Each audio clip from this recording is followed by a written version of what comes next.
Hi there, I'm Drew Badger, the world's #1 English fluency guide, and in this video I'm going to be talking about phrasal verbs, but also about maybe an important lesson for you as you're learning and remembering things, no matter really what you're practicing. In this video, actually, I wanted to talk about tools and talking about some of the phrasal verbs that we use with that. There were quite a few things I wanted to cover, but more than the actual tools themselves, this idea of how you remember things is much more important. So I'm always trying to get you to think about the deeper, like the things at the bottom. If you can master these things, like how to learn, how to practice, how to review things, how to find people to practice speaking with, if you can master these things at the bottom, this stuff at the top becomes much easier to learn. So if you understand how to learn vocabulary, then you can learn a ton of vocabulary really quickly. So let's say this is a screwdriver, and a screwdriver is a tool that drives screws. It's a pretty interesting, pretty simple name, right? So a screwdriver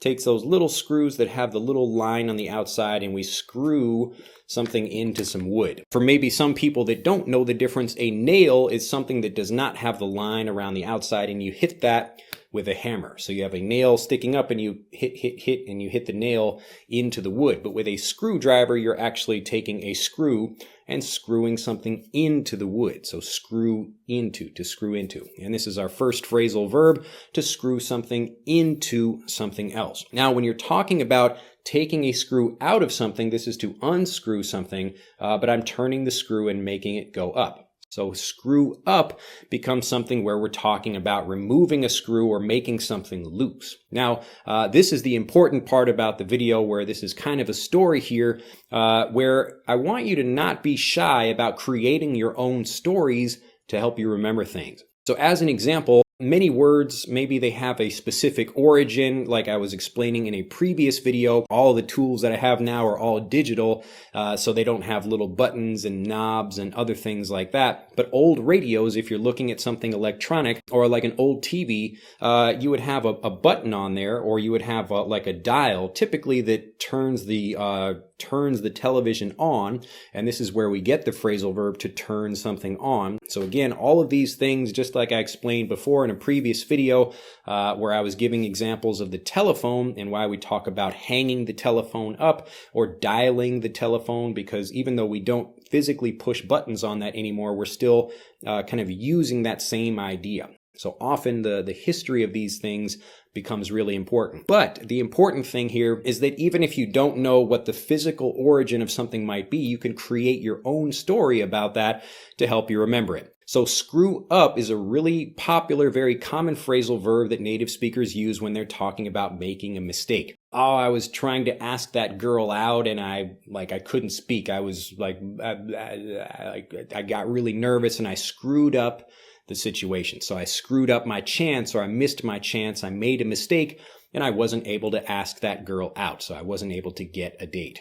Or you can screw up something at work. I was making some projects and then I spilled some ink all over them and I screwed up the whole situation. So I screwed something up. Now, when you listen to something like this, and again, try to first look at the verb. Okay, we're screwing something and then we're screwing something up. Like what does that really mean? And again, it's really for you to create your own story to help you connect this and really make that idea in your mind. So don't wait for a teacher or a native speaker to explain something. Just like myself, if I'm learning something in Japanese, I will often make a story in my mind to help me remember something that even might not be exactly what a Japanese person might do, but it still achieves the same result. And so the getting the result, which is remembering what that thing is the most important part. So it doesn't really matter if you take a different direction to that than somebody else. If you can remember the word and use it confidently when you're speaking, that's the whole point. That's the whole goal. So don't really worry about how you get there.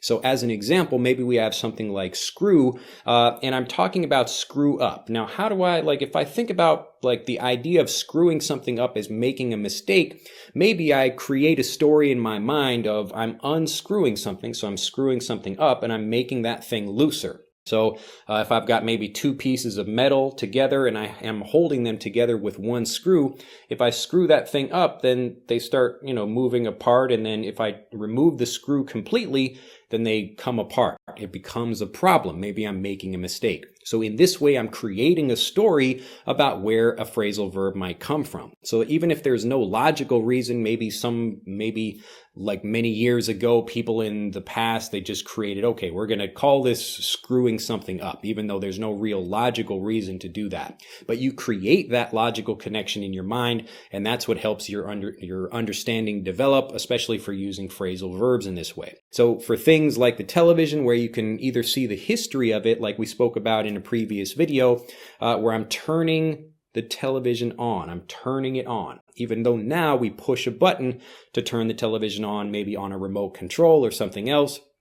Or the same thing with volume. There used to be a dial on the telephone where you would turn up. You would turn up the volume or turn down the volume. So that's why now people say, hey, could you turn it down? Could you turn it down or could you turn it up? They're talking about raising the volume or lowering the volume. But we don't say, hey, could you slide the volume up? We don't use that, even though that's maybe what we're using now. And the reason is because we already have this idea in our mind, and it's really difficult to remove that idea once we're creating, even if we have maybe some other way of explaining that. The most important point of this lesson is to think about creating your own story, so that way if you have a problem maybe remembering how something works, or you don't quite understand why a native speaker would use something in a particular way, the first thing you should do is try to think about the physical origin of that phrasal verb. And the second one is if you maybe can't think of one, or you ask a native speaker and they can't give you a good, reason or story, then make up your own. You can connect your own ideas with whatever the meaning of that situation is.